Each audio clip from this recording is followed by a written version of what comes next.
We live in a culture that tells us that money, fame, success will not only make us worthy, but will make us feel worthy.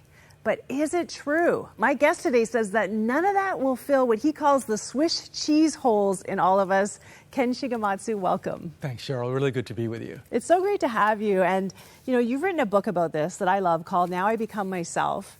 And you really dive into this whole idea of shame. And this whole topic for you came from this reoccurring dream you have. And I have to tell you, I have had dreams like that. And when I heard you share about it, I was thinking, that's what my dream means? So tell us about your dream. Yeah, so it's been a while since I've been a student, but for many years after, I had this dream that I was facing an exam that I was completely unprepared for, maybe in science or in math. And I just have this wave of fear coming over me in the dream that my grades are going to sink through the floor. More recently, I've had a dream that I'm supposed to preach or give a speech somewhere, and I have no idea what to say. And I quickly scratch out an outline, look down at my notes, and all I see is a number sign, a greater than sign, the number 3, an exclamation mark. Oh, no. And I just wing it, and the auditorium empties. And so, yeah, the dream, I think, is telling me on a subjective or on a subconscious level, I have this fear of not being enough.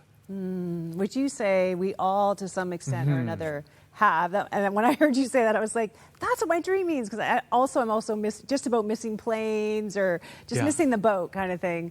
So you say, you know, shame is part of our lives and it can be either good or bad. So tell me about that. How can it be good and how can it be, well, we know how it can be bad.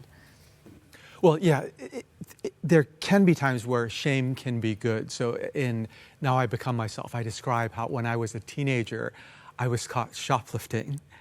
And my parents found out, and they sat me down in my room and told me I had brought shame on them and our family. And I remember afterwards feeling shame for what I did, but that motivated me to pursue a different path in life. And eventually, not long thereafter, I met Christ. And so shame can create a new direction in our life.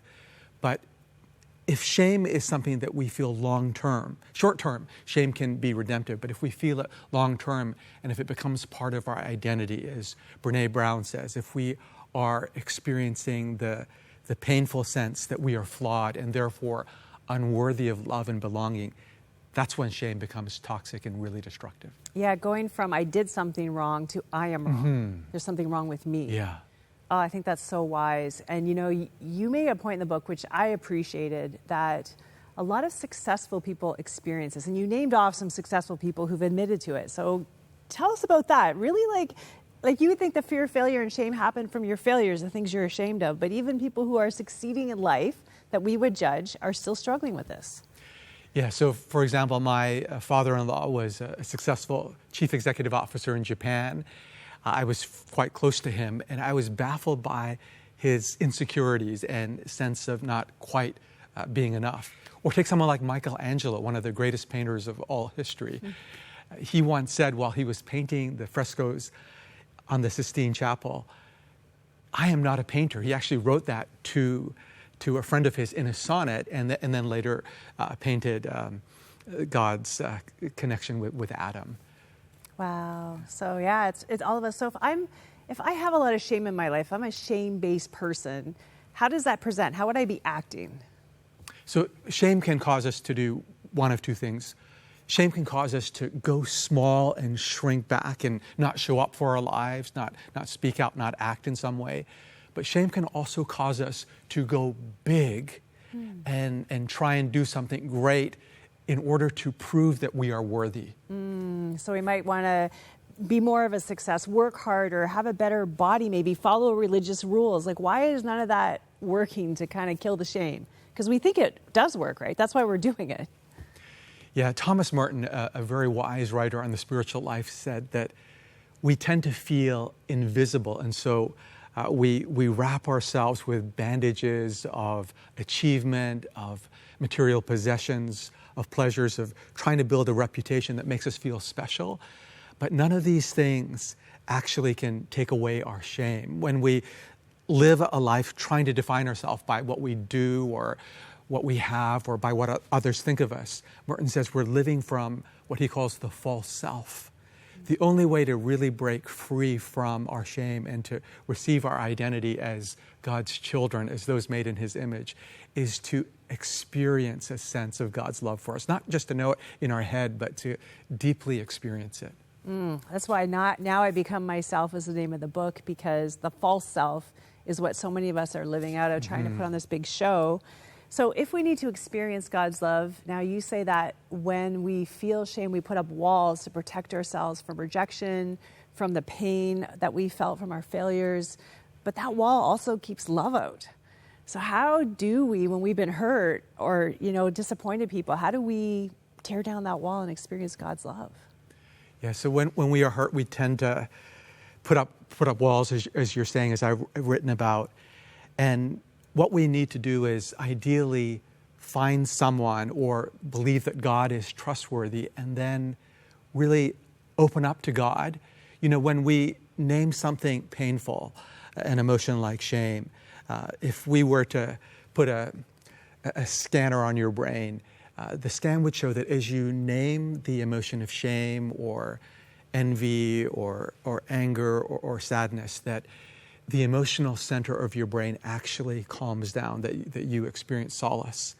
And certainly when we do that in the presence of God and name shame or name a painful emotion, we will feel comfort, but we will also feel the sense of peace that comes from God's presence. If we're willing to be vulnerable, we may open ourselves up, we think, to hurt, but we also open ourselves up to the possibility of experiencing real comfort and healing as well. So it's kind of getting honest with God about what you're really feeling. And at the end of every chapter of this book, which I really appreciated, you have a time of prayer, and you lead us in this breath prayer, this kind of an idea of how we meditate and connect with God. Can you just tell me a little bit about that? Because I thought this book, if people actually go through those chapters, every chapter, and do those prayers and really spend time diving into this, that they could really experience new freedom and healing. Yeah, so you mentioned the breath prayer. So at the end of the chapters, as you mentioned, I have these prayer exercises where people can not only know about God's love, but actually experience it.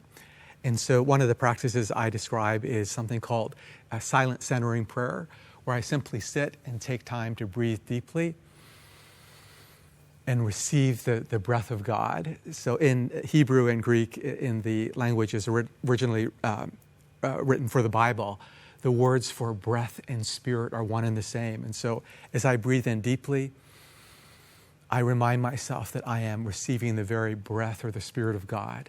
As I exhale, I let go of my anxiety or feelings of shame or envy or anger. Let go of those.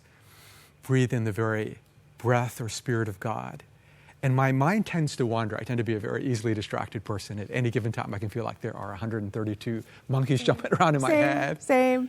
So I use a simple word like love to remind me of God's nature and God's attitude toward me, toward us.